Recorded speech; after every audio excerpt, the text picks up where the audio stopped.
بسم الله الرحمن الرحيم. لا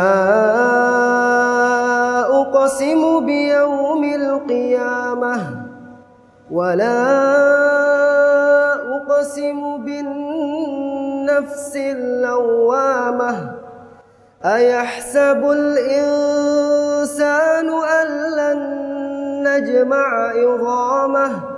بلى قادرين على أن نسوي بنانه بل يريد الإنسان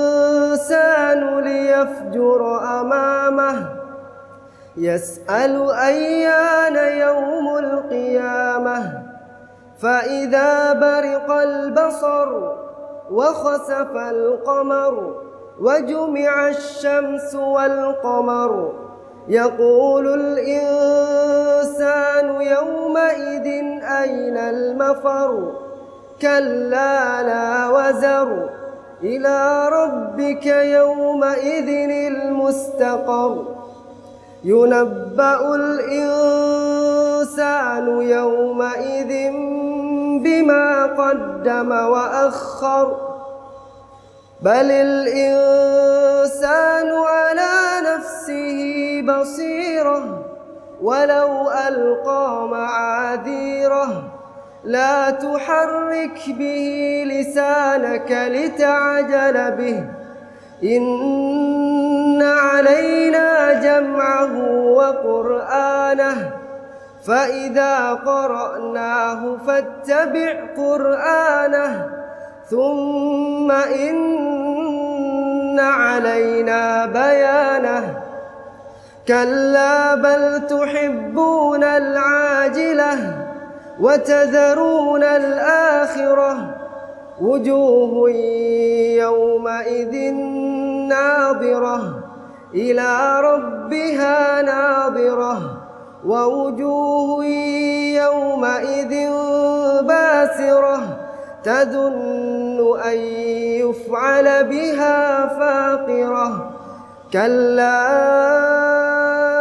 إذا بلغت التراقي وقيل من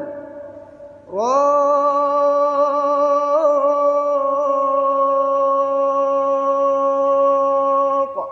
وظن أنه الفراق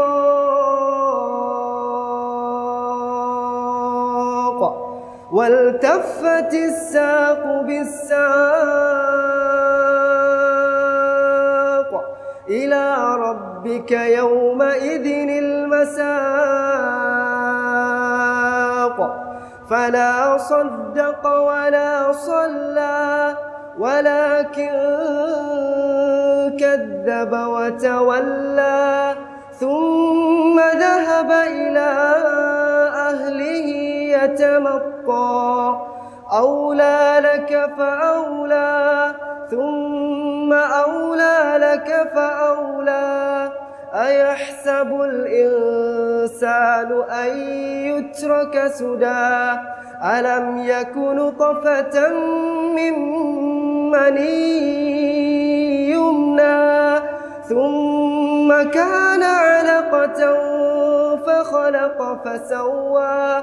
فجعل منه الزوجين الذكر والأنثى أليس ذلك بقادر على أن يحيي الموتى